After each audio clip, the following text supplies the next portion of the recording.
Good day, friends. I want to talk to you about something that speaks to the very core of our human experience. You may be sitting here today with a weight on your shoulders, carrying burdens that no one else can see. You've done everything you know to do, yet the struggle remains. But let me remind you of this powerful truth. God sees your struggle, and He knows you're tired. God sees your struggle and cares deeply about your pain. This truth is not just comforting, it's life-changing. You see, we often think that when we go through challenges, God has somehow turned His face away from us. We feel forgotten, abandoned, or even punished. But let me assure you, that is far from the truth. God is not blind to your pain, and He is not deaf to your cries. He sees you, He understands you.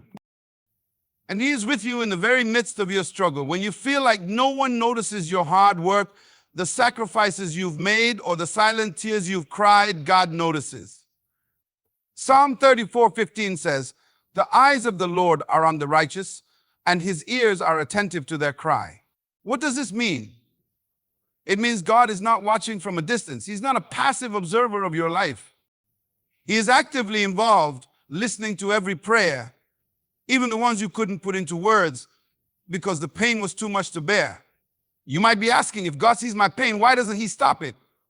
Why doesn't He take it away? Let me remind you of something powerful. God doesn't always remove the struggle, but He always redeems it. He sees beyond what you're going through right now. He sees the purpose in the pain. He knows the strength is building in you, the lessons it's teaching you, and the faith is stirring within you. Sometimes we only understand the why of our struggles when we've come through them and look back. But even when we don't understand, we can trust that God sees the full picture. There's a beautiful story in the Bible about Hagar, the servant of Sarah. Hagar found herself in a desperate situation, rejected, alone, and in the wilderness. She felt invisible, like no one cared about her or her son, but God showed up. He spoke to her, comforted her, and provided for her needs. Hagar responded by calling God El Roi, which means the God who sees me. That same God who saw Hagar in her wilderness sees you in yours. He hasn't taken His eyes off you for a moment. Your struggle is not hidden from God, and it's not meaningless. Every tear you cry is precious to Him. In fact, Psalm 56:8 tells us that God keeps track of our sorrows and collects our tears in a bottle. Think about that for a moment. Every tear you shed has been noticed and remembered by God. Nothing about your pain is wasted. It all matters to Him because you matter to Him. Sometimes we look at our struggles and think they're signs that we're failing, that we're not good enough, or that we're being punished. But that's not how God sees it. In your struggle, He sees your resilience. He sees your determination to keep moving forward, even when it feels like you have nothing left to give. And He is proud of you for that. Yes, proud of you.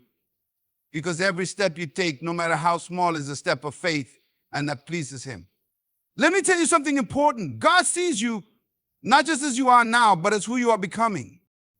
He sees the end result of what this struggle is producing in your life. He sees the strength, the character, and the faith that are being developed in you. He sees the leader, the overcomer, and the testimony that will come out of the season. And He sees it all with a heart full of love and compassion. So what do you do when you feel like your struggle is too much to bear? You remember that God sees you, and you draw strength from that truth. You lift your eyes to Him and trust that He is working, even when you can't see it yet. You hold on to His promises, knowing that His plans for you are good, to prosper you and not to harm you, to give you a hope and a future. And you keep moving forward, one step at a time, knowing that the God who sees you will never leave you or forsake you. You are not forgotten. You are not invisible. You are seen, you are loved, and you are deeply cared for by the one who created you. Let this truth settle in your heart today. God sees your struggle, and He knows you're tired, but He's not done with you yet. Keep trusting Him. He's leading you to a place of rest and victory. Jesus offers rest to the weary and burdened. That's not just a comforting thought. It's a promise from the one who knows you better than you know yourself. Life can be exhausting. The weight of responsibilities, the demands of others, the endless cycle of trying to meet expectations, it can feel overwhelming. And on top of that, there are the internal battles, those doubt, fear, insecurity. But in the midst of all of this, Jesus speaks directly to you with words that transcend time and circumstance.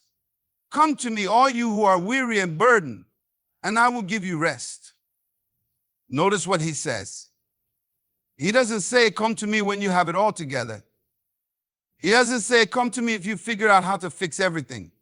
No, he calls those who are weary, those who are burdened, those who feel like they've reached the end of their rope. And that's significant because it means the invitation is for everyone. It's for you. It's for me. It's for anyone who has ever felt the heaviness of life pressing down on them. But what kind of rest is Jesus offering? It's more than just physical rest. It's a deep, soul-level rest that the world cannot give. The kind of rest that quiets the inner storm, that gives you peace even when the circumstances around you haven't changed. You see, the world offers temporary relief. It tells you to escape your problems, to distract yourself, to numb the pain. But Jesus doesn't offer escape, he offers transformation. He offers the kind of rest that strengthens you from the inside out, the kind that equips you to face life's challenges with renewed energy and perspective. Jesus understands what it means to be tired. He walked this earth. He experienced hunger, thirst, rejection, and physical exhaustion.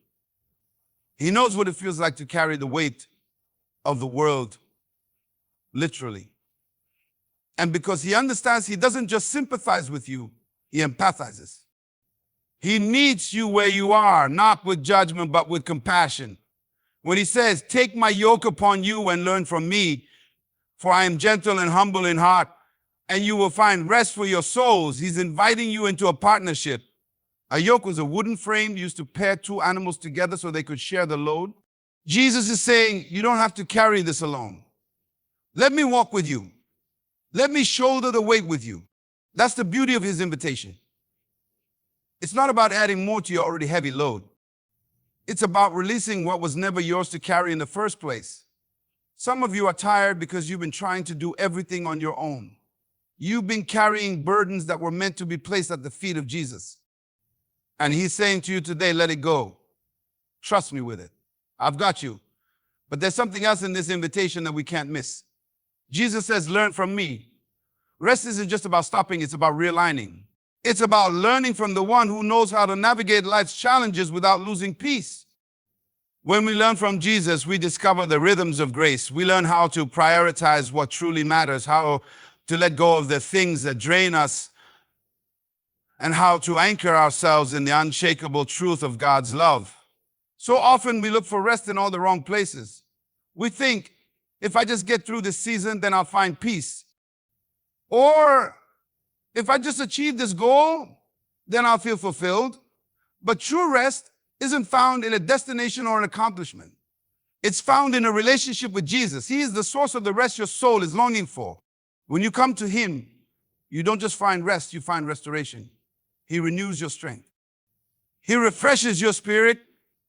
He reminds you of who you are and whose you are.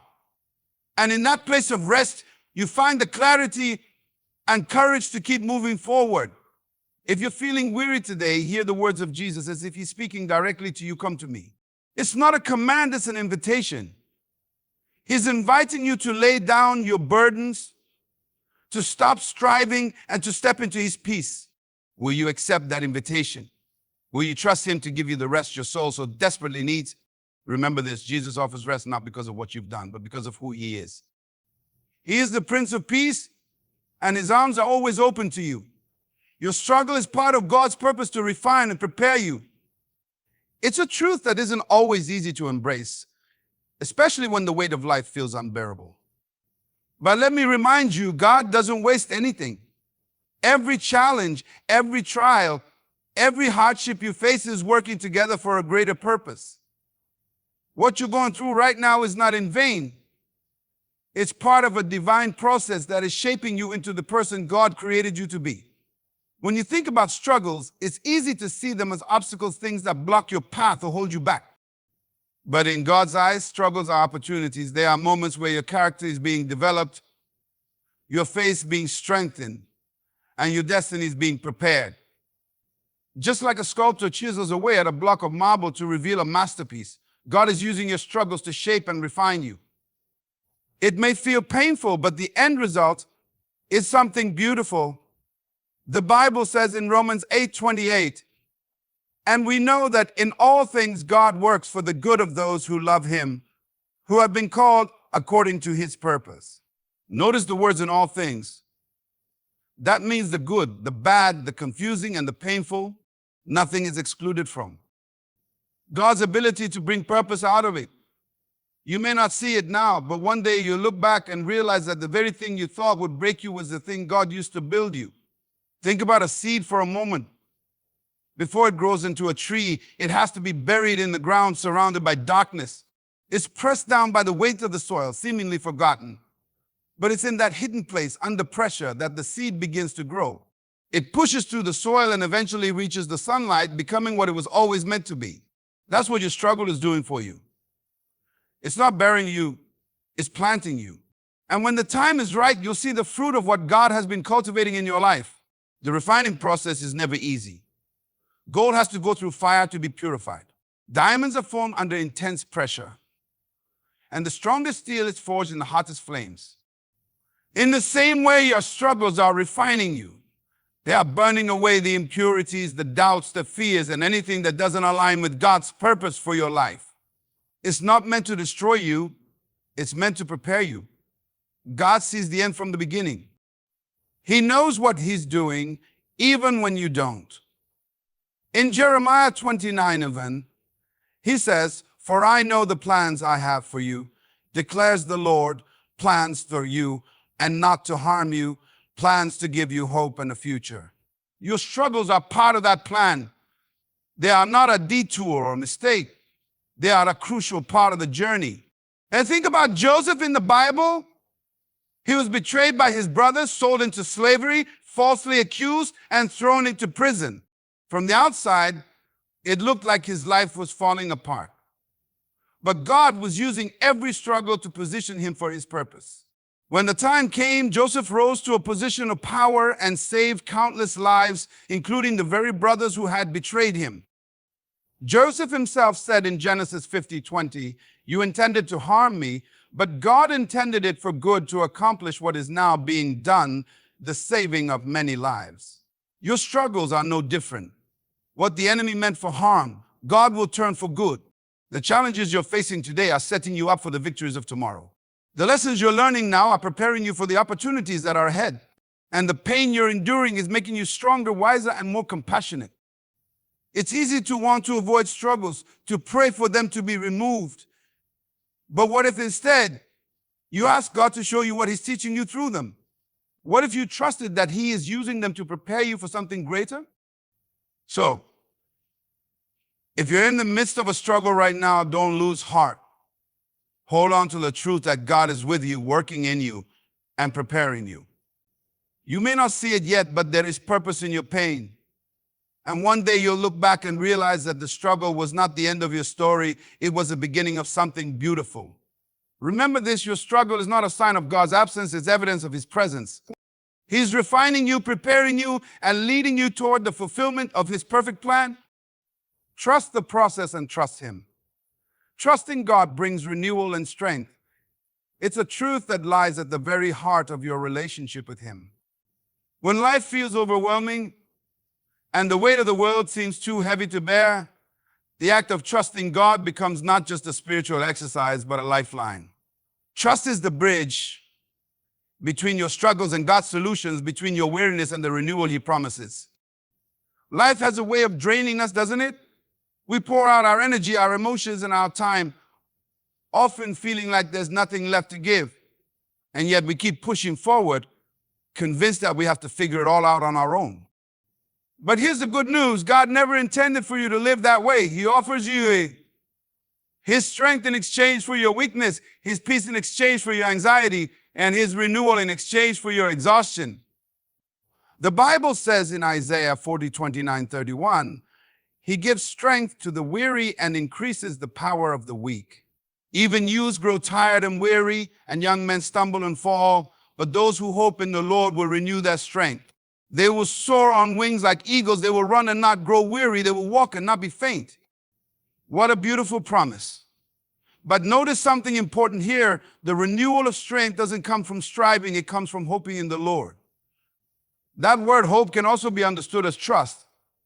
It's about placing your confidence in God, relying on Him instead of trying to do it all yourself. Trust is the key that unlocks the door to the strength and renewal you so desperately need. Trusting God means acknowledging that His ways are higher than yours, that His understanding surpasses anything you can comprehend. It's about surrendering your plans, your worries, and your burdens to Him, believing that He is more than capable of handling them. When you trust, you let go of the need to control everything, and in doing so, you make room for God's power to work in your life. Think about a child holding the hand of a parent. That child doesn't worry about the path ahead because they trust that their parent knows the way. They walk in peace, not because they have all the answers, but because they trust the one leading them. That's the kind of trust God desires from you. He wants you to place your hand in His and allow Him to guide you step by step through whatever you're facing. But let's be honest, trusting God isn't always easy. It requires faith, especially when the path ahead is unclear or when the answers don't come as quickly as you'd like. There will be moments when doubt tries to creep in, whispering lies that God has forgotten you or that He's not going to come through. In those moments, you have to remind yourself of who God is. He is faithful. He is good. And He is always working, even when you can't see it. The Bible is filled with stories of people who trusted God and experienced His strength and renewal. Take David, for example. As a young shepherd, he faced the giant Goliath with nothing but a slingshot and his trust in God. He didn't rely on his own strength or skill. He relied on God's power. And God delivered him. Later in his life, when David faced challenges as king, he often wrote psalms expressing his trust in God, even in the darkest of times. Then there's Paul, who wrote in 2 Corinthians 12:9, "But he said to me, my grace is sufficient for you, for my power is made perfect in weakness. Therefore, I will boast all the more gladly about my weaknesses, so that Christ's power may rest on me." Paul understood that trusting God meant allowing His strength to fill the places where Paul's own strength fell short. You see, trusting God doesn't mean you won't face difficulties. It doesn't mean you'll never feel tired or discouraged. But it does mean that you'll have access to a strength that goes beyond human understanding. It means that even in the midst of the storm, you'll find peace. Even when the journey feels long, you'll find endurance. So how do you trust God in a practical way? You start by spending time in His Word, reminding yourself of His promises. You pray not just to ask for things, but to build a relationship with Him. And you make the choice day by day to lean on Him instead of your own understanding. Remember, trust is a process. It grows as you walk with God and see His faithfulness in your life. Each time you trust Him and see Him come through, your faith gets a little stronger. And before you know it, you'll find yourself walking with a confidence that can only come from knowing that God is in control. When you trust God, you open the door to His renewal and strength. So let go of the burdens you were never meant to carry and let Him fill you with the peace and power you need to keep moving forward. You are not forgotten. God knows your name and your needs. This truth is one of the most profound and comforting realities of our relationship with God.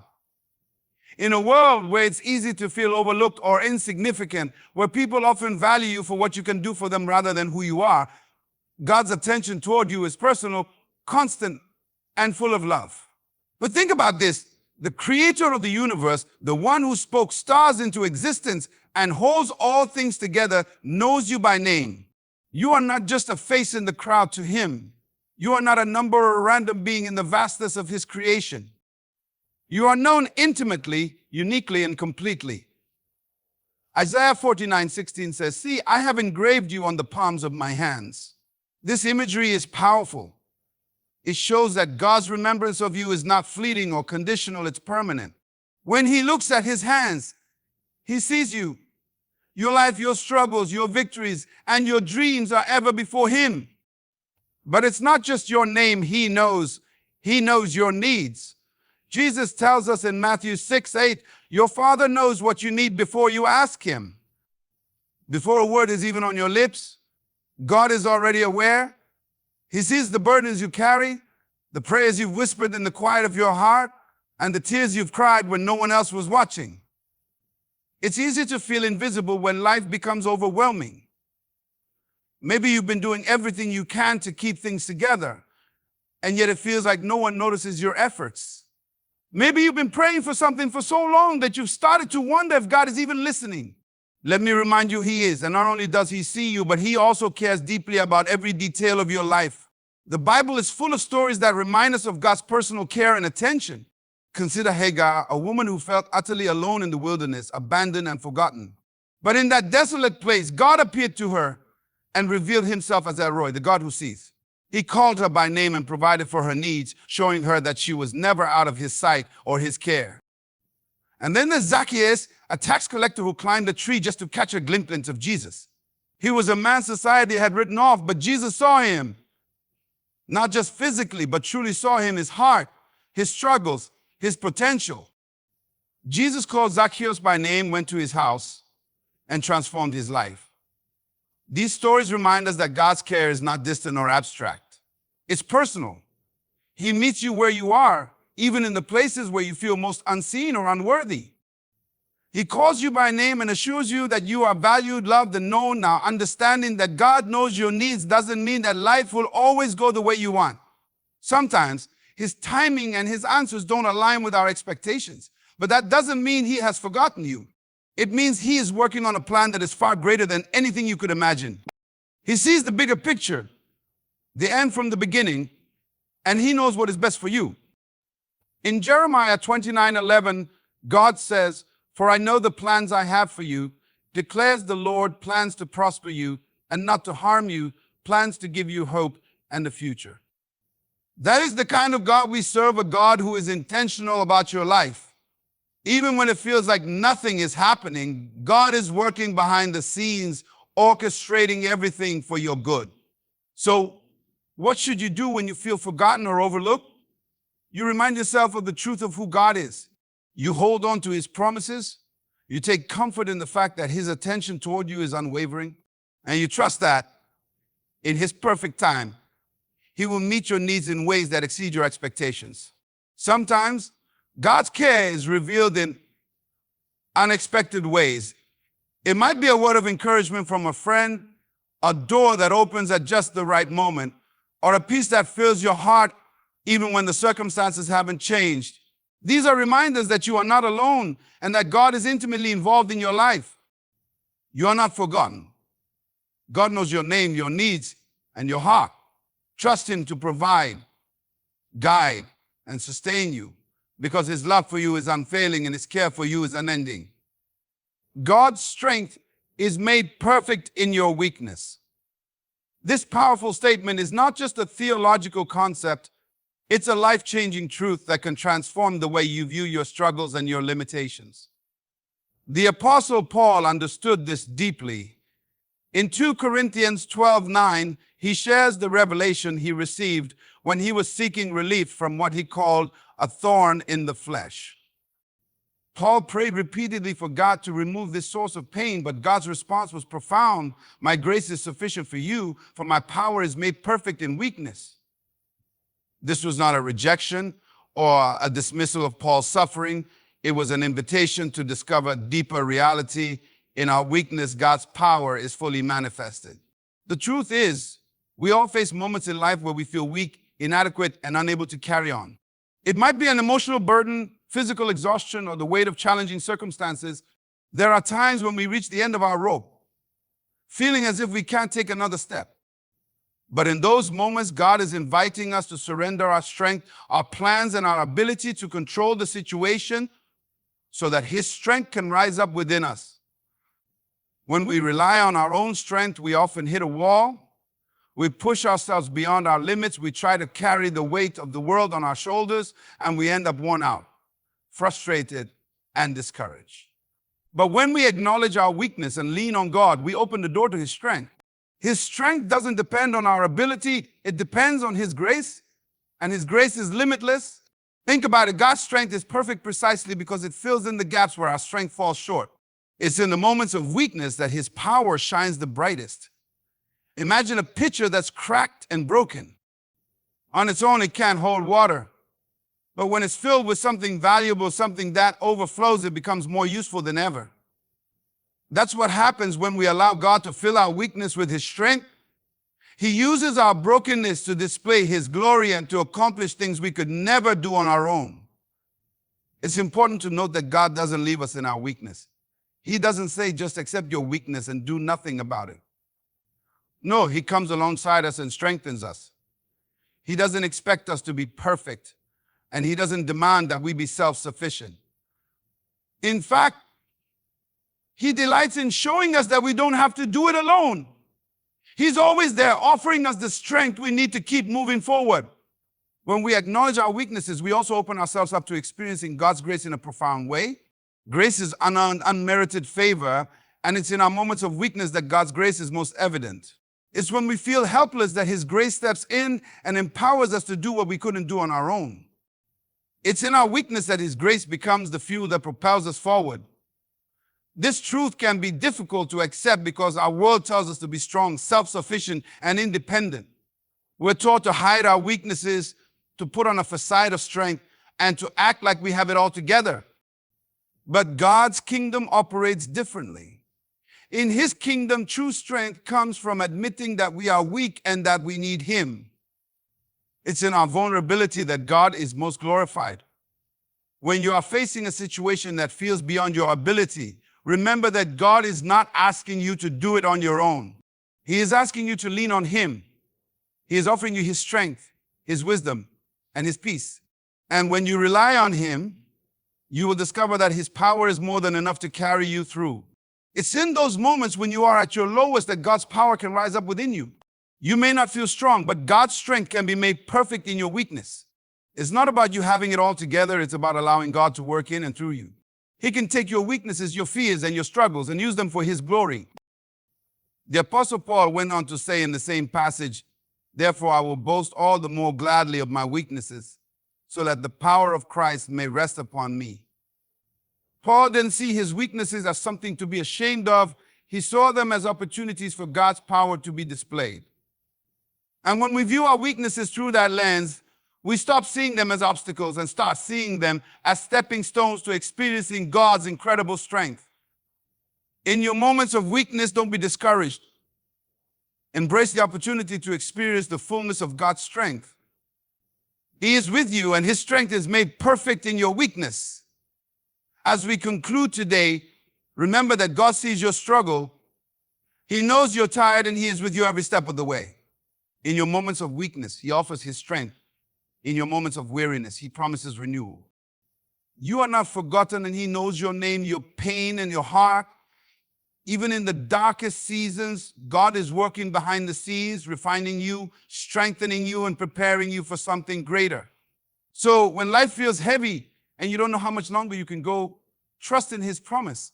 Trust that he is using every part of your journey to build you, to empower you, and to bring you into the fullness of his purpose for your life. Thank you for taking the time to listen today.